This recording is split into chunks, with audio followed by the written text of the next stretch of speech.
So I had an individual that came in and they wanted to sign up for jiu-jitsu. The only concern they had was they weren't sure if they were in shape enough. So they said they wanted to lose 5 pounds and get a little bit more fit, more cardio. That's when I realized there's a problem. No one should feel that way. Jiu-jitsu is supposed to improve your life. You shouldn't feel like you have to be physical in order to do jiu-jitsu.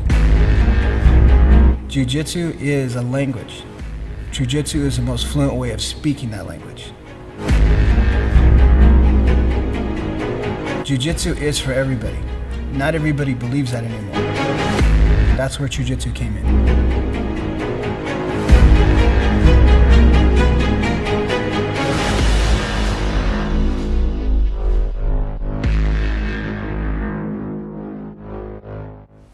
So you got your black belt from Renzo Gracie. So I know when the guys from Renzo's come to this to the West Coast to compete, they oftentimes swing by your gym. Yeah. So you got a lot of time in with Garry Tonon and Eddie Cummings.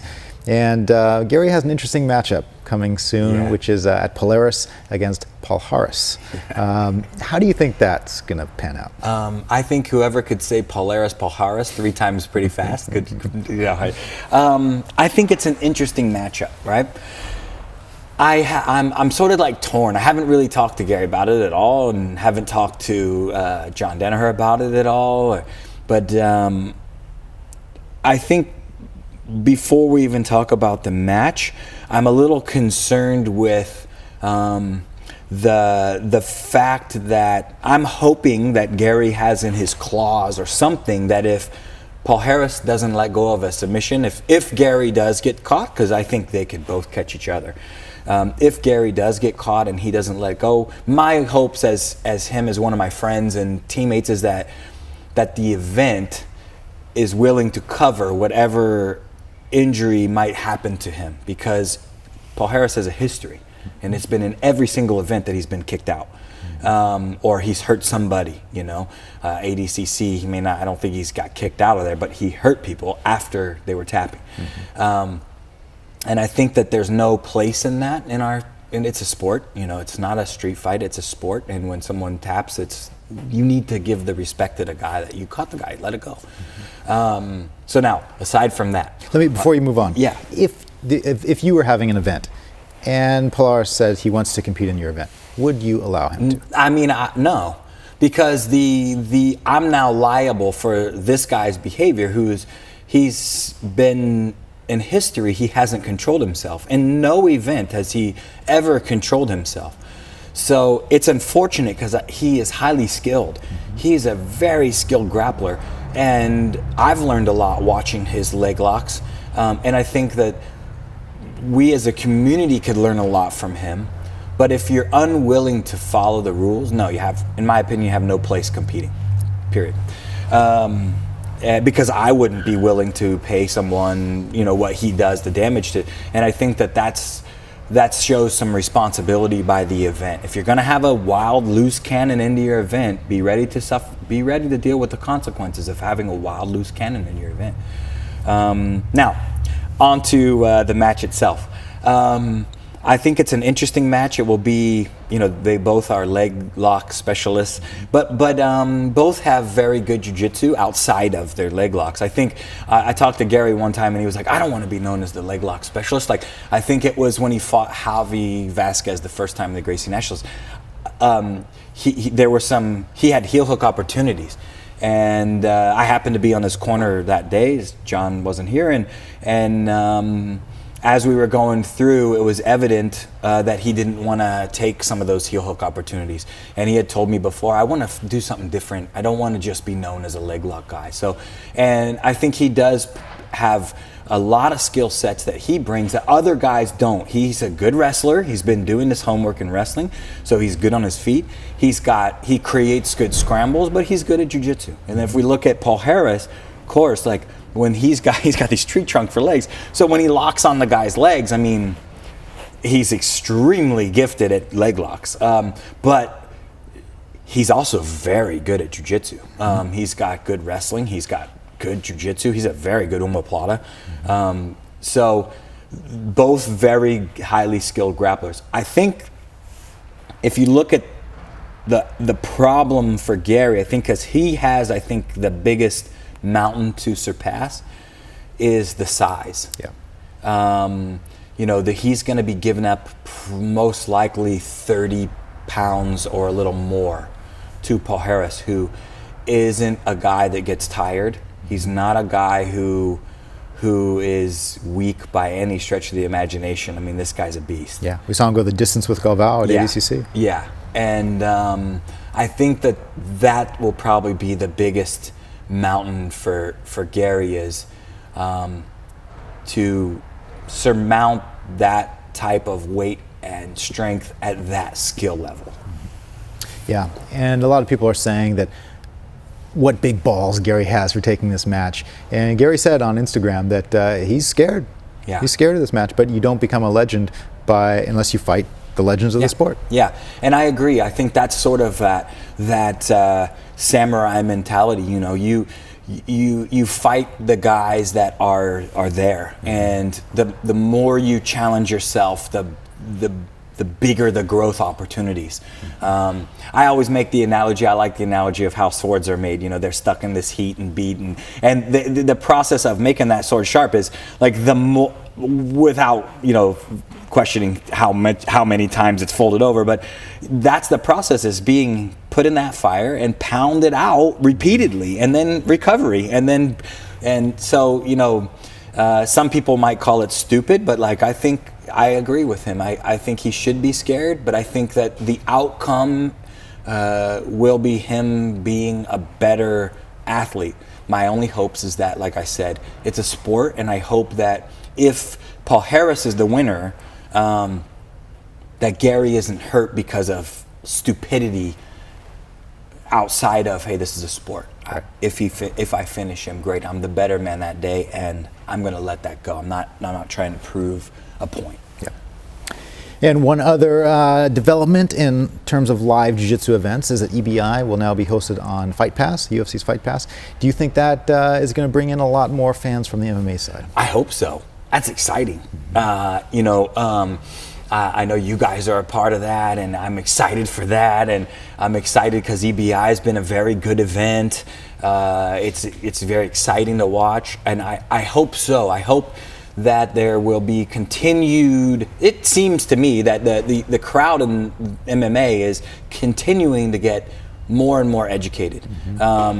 You know, if we look at, and I think it takes time, like anything, but if we look in the past, grappling in the beginning would have got boos, and now people regularly applaud submission attempts. Yeah, particularly Ronda Rousey. Yeah. So even when submission attempts fail, there's oftentimes now a oh or a clap, and that's the way it should be. And I really hope it does continue to attract more and more fans, because when you really boil down to the end of the day, if you get into the grappling world, no matter what type of grappling it is, it's contagious, and training is contagious, and it's a good thing to do. It's healthy, and I think the more people that are on board to watch and potentially try it, once they start training, they'll understand it even more, and then they'll even become bigger fans. So right.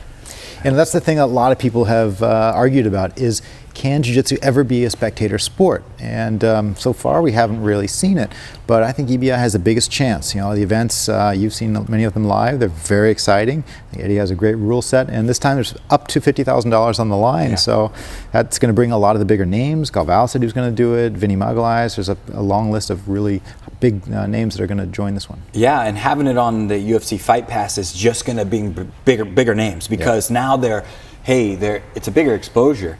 You know, I think the bigger names of our sport may go in and risk to put their name on the line, because now it's a worldwide brand that is, hey, you're under a worldwide brand now. Yep. So I think that's exciting. Yeah, and you know, the cash prize of up to $50,000, the only person paying more than that is the Sheik for maybe the absolute division at ACC, but cash prizes don't usually get that high. No, and the rules are great, because you've got to perform to win. So. Yep.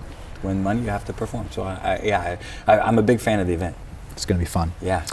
Another new development is you have a new site in the works, an online training site. How is this going to be different?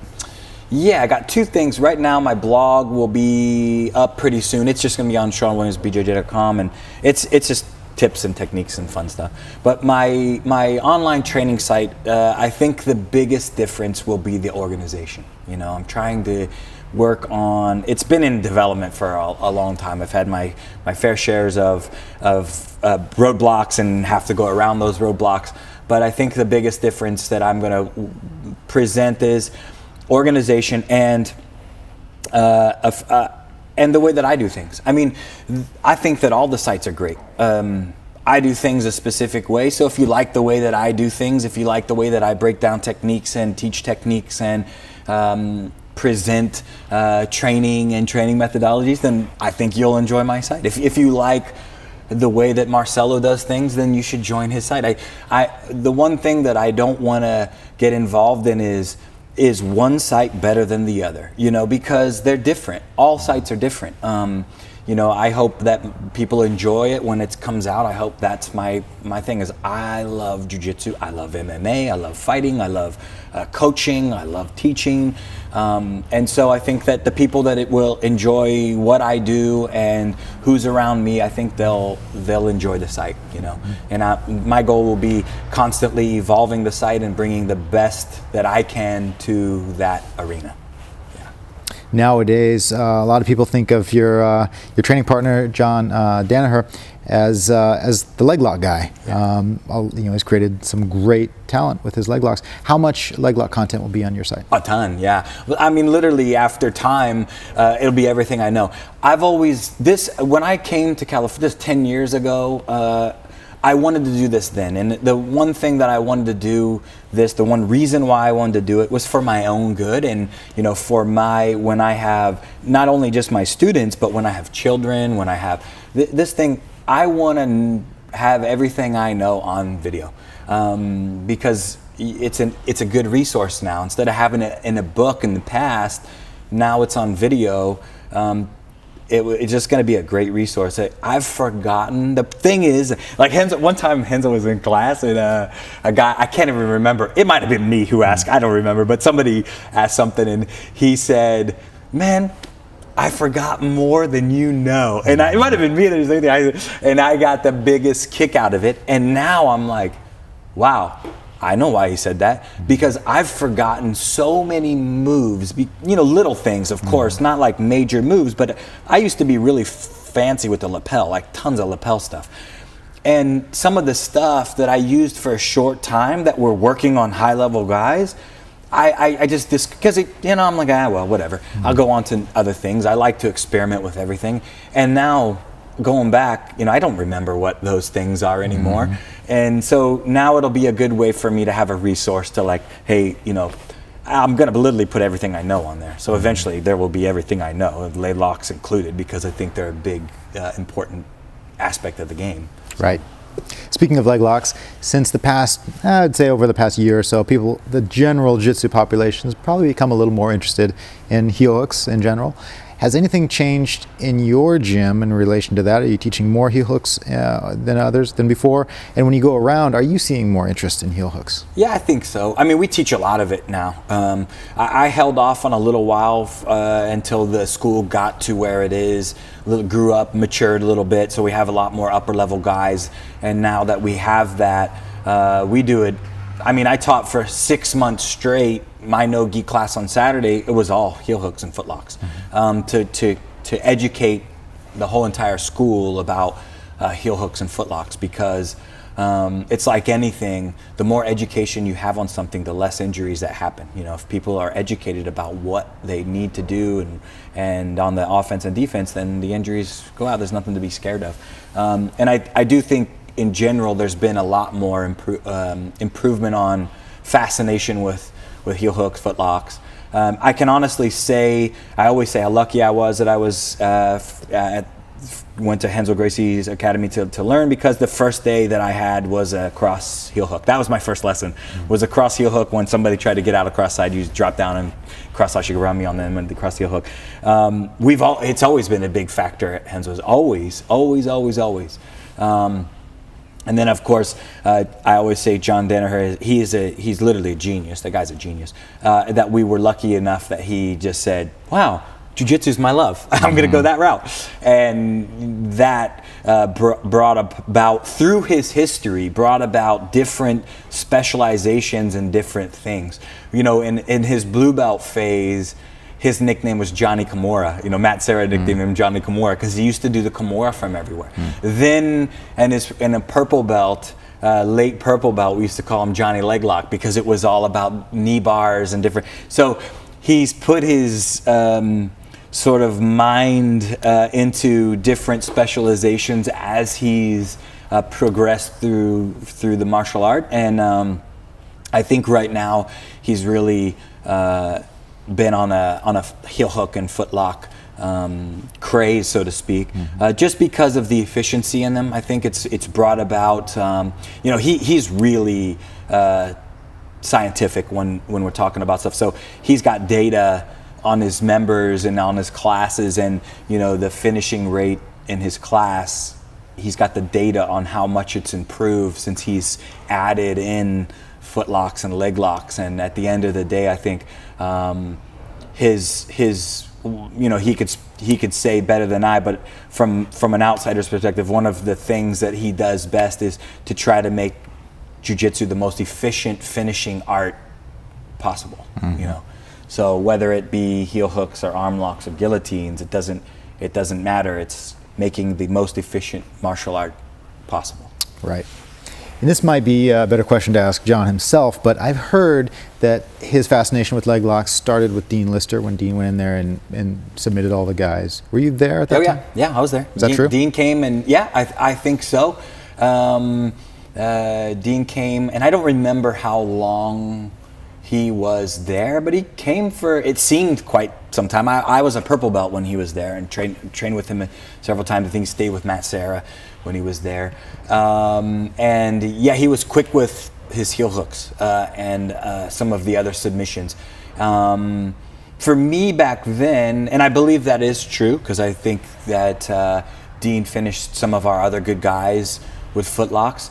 For me, I had always thought that we were good with those. You know, Hyen was also very good with footlock. So for me, the fascination, and that would be a good question for John, because for me, the fascination was always there. We had several guys that were exceptional with leg locks before Dean came to town, because I remember doing them as white belt through and throughout, leg reap, like figure four, heel hooks, all kinds of stuff before that happened. So, okay. But I'm sure that had an influence, you know, on like, hell yeah, hey, you know. Switching topics for a moment, one thing I find difficult with jiu-jitsu is the terminology. There are, sometimes we use Portuguese words, sometimes English words, sometimes Japanese words. There are numerous ways to refer to the same technique in some cases. I just heard you say cross ashigurami, which is a Japanese term. Yeah. And I'm curious, you know, a lot of guys for stand-up have translated the Japanese terms for, you know, instead of uchimata, inside throw, whatever the English translation is. And I wonder how you handle it in your classes, and do you use a combination of all three languages? Because omoplata we use, you know, I think that's basically one of the only Portuguese words that we use, because it has a significant name to a significant move. Do you say upa or do you say bridge? No, I say bridge, yeah. I think nomenclature is extremely important, right?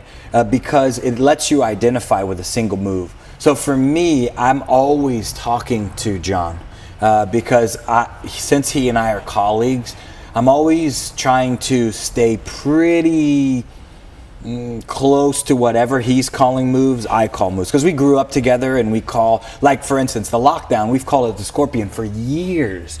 So that's something that we've been calling since the late 90s, the scorpion. So we still call it the scorpion. And I think even one time when we were commentating, I was calling it the scorpion, and somebody on the front side was like, that's the lockdown. I'm like, no, actually it's the scorpion. You know, yeah, it is the lockdown, but it's not. You know, I think naming, as the sport gets bigger and bigger, it is sort of all over the map. For my students, I try to stay sort of on the same level as Danaher does, and I think that way when he comes and does a seminar, my guys right away know what he's talking about. And when my guys go to Renzo's over there, they know right away, you know, what is to be said. I mean, I guess it would be nice if everybody used the same names across the board, but I think because the sport is still relatively new, I mean, there are new moves getting made all the time, that until it's out there in the world, the name is not significant yet, you know. Right. Sometimes in a little small school, they might call something, you know, one thing, and somebody calls something another, and then when it's brought about the world, if it's a completely different name, you know, they're like, oh wait, it's the same move, and is, you know, so yeah. But I think anyway, having a name for a move is very important. Whether it's at just your local school, small school, it's important. Right. You know. Case in point, there's a choke from side control where you grip your hands together and choke. And I've heard that referred to as a few different names. So I asked on Instagram, hey, what do you guys call this move? And I got at least 6 different names.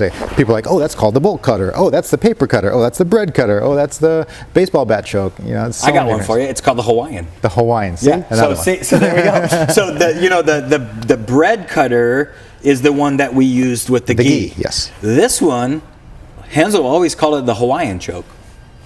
You don't know why? I have no idea why. but that's what it was called. Right. You know, and so then it was the Hawaiian for us. Mm-hmm. Right. So I just gave you a new one. Right. But yeah, I don't know. I think it's important though that moves do have names. I mean, how about stand-up? Do you use Japanese or English translations? I use Japanese in wrestling because whatever's easiest, I'll tend to use that. Right. So, you know, because like this month we have been doing kuchigaris. So whether it's kuchigari or a cross trip, I'll use sort of both depending, but as long as kuchi seems to be easy with the gi and the stand, because it's a name, you know, even though that kuchi means that trip to us, but in Japanese, you know better than anybody, they're descriptive terms. Like, they're not actually, you know, so would a Japanese guy be better off being a cross trip? Because now cross trip is simple. Right. Because it doesn't mean anything to them. It's not descriptive to someone who doesn't really speak English, but it signifies a move. Right.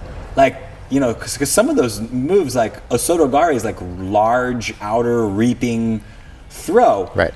That's a mouthful, right? Yeah. But for a Sotogari, for us, it's a Sotogari. That's it. There is no other meaning for that. So, you know. But it can sound confusing when you use the English translation. I don't think there's a universal translation either, you know. Yeah. Major outside reaping throw. It is. So the easier the name, I think, the better it is, you know. Yep. And if you use original Japanese, you go to a judo school or train in Japan, and you're going to be fine. Yeah, so. They'll know what you're talking about. Yep. I try to use wrestling when it's wrestling, judo when it's judo. And so that, if the students go outside, they go to a judo school, they're going to be fine. Same thing. That's why I like to try to stay on the same program with John Danner, because when they go, you know, my guys go to New York a lot or vice versa, we're on the same page. Sounds good. Well, before we move on to the techniques, anything else you want to leave with the audience? You know, I got a question for you. Well, what do you think about all the crazy moves that are happening in the sport of jiu-jitsu today? Because I had an interesting talk with one of my students about this. I just wanted to, might as well talk about it. By the term crazy, do you mean like less new moves, new concepts, new everything? Because YouTube's huge. Well, I think that jiu-jitsu is an art, and you should be able to express yourself through the art, so it's natural that people are going to express themselves differently. But I think you have to choose your teachers carefully, and on YouTube everybody has an equal voice, and you might get guys teaching stuff that would never work in reality, so I think it's tough to filter out how you get your information. So I think that's the biggest difficulty. But in terms of new moves, I think it's great. I think that's what's stagnated a lot of the traditional martial arts, is that they don't change, and you're doing things the same thing people were doing hundreds of years ago and not allowing for innovation. Yeah, cool. That's my thought. I love all the new stuff, and that was an interesting talk, because the talk was how do you know if a new move works? You know, and I said, well, you don't. Like, it's hard to do unless you see it in competitions. Like, competition is a great way to say, well, that move works. Like, works really well. But sometimes there are people putting moves on YouTube that are doing these two white and blues, and it's, you know, or I think he was like, "How I made a new move? How do I know if it works?" And I said, "Well, who are you getting it on? You know, are you getting it on white and blue belts that have trained for a year or two? Or are you getting it on our brown and black belts that have been here in our season? Yep. Getting it on those guys that are your level, then it's gonna work." Yep. You know, so. Wise words. Thank you, Shawn. Thank you. Awesome. Okay, Shawn, what's on the menu for today? All right, so we're gonna combine a little bit of wrestling with a little bit of, I guess, I don't even know if you call it judo, because we're gonna do a sweep single and attack the legs, but we're gonna do it off of grips, because, you know, it's not too often that two guys that are relatively equal skill level aren't able to tie up. And we're gonna go, you know, remember when we're grabbing, if I have a right hand, if I'm playing right-handed, that's gonna be my forward foot. It's gonna allow us to move better, move our opponent better, and so forth and so on. But what we're gonna do is we're gonna use the sleeve hand to get an inside tie. So this would be called an inside tie in wrestling. But the thing we're gonna do different is when we get the inside tie, I'm gonna switch my lead. So now we're lead to lead. So my lead is very close to his. And then if we're talking about wrestling, that's an ideal situation for a single leg, right? Yep. So what we're gonna do is have an inside tie. When we have an inside tie, I'm not gonna use my thumb. I'm just gonna use basically my middle finger here on the top, or where the shoulder meets the tricep. And this is gonna make your grip obviously very weak. So even a good grip fighter here is gonna let go and look to re-pummel. He's now established his grip again, and you go forward. So what we're gonna do in wrestling, one of the most common situations when I shoot is when someone re-pummels. So at the moment that you re-pummel, I'm gonna attack my single, right? There's nothing protecting this side of my body, and I'm able to get down there. When we do the sweep single, I need to take a stutter step. So I'm gonna take a little drop step, which will allow me to explode. My left knee is gonna go down on the outside of your foot, and the one thing that I wanna make sure is as I drop, I bring my hand with me. So my fist is gonna basically be about my eye level. So as I drop and sweep to the side, my fist is about eye level. And you already see what's happened with your posture. It makes you step with that leg, it brings the posture down, which then makes you do what? Posture up, lets me stand right up with my single, okay? Once you have the single with the gi, we're gonna keep the collar because it's an easy way to finish. We're just gonna run the pipe. With the single leg, I'd like to have my left hand below the knee if we can. It's kind of important for later, but for this move, it happened so quick, it wouldn't be so bad if we were here, but I like to hold below the knee and my shoulder to be up in the hip. And now run the pipe. I'm gonna use your momentum. I'm just gonna step my right leg forward, circle my left leg back, and squat. And that allows us a simple knee cut, okay? The knee cut option I'd like to show you is a trick that Margarita used. Margarita at his time was probably the best knee cutter that we had in the sport. One thing that I saw during his competition years is a good counter to when a guy brings the knee in. Yeah, this happens all the time. I saw an interesting counter on one of his fights, or a couple of his fights, that he did with this knee and with his hip. So we're gonna stay on this side of the collar, even though he used the cross collar. We're not gonna re-grip, we're just gonna stay on the same side collar. I'm gonna hold the sleeve down 4 fingers at the base of the sleeve. And what he did that was pretty cool is you put this knee against the hip, and then I'm just gonna posture up and pull. It slides your knee right out. I can re-engage my hip, and then I can finish my knee cut. It's a nice little trick. Feels very efficient. Yeah, it's very efficient. Doesn't take much movement. It's a cool little trick. Absolutely. A little trick there to get that knee out. So pretty cool. We can still learn from the legends of our sport. Oh my gosh, yeah. He was a good one. Yep. We'll do one more time? Yeah, absolutely. So. Too much talking? Yep.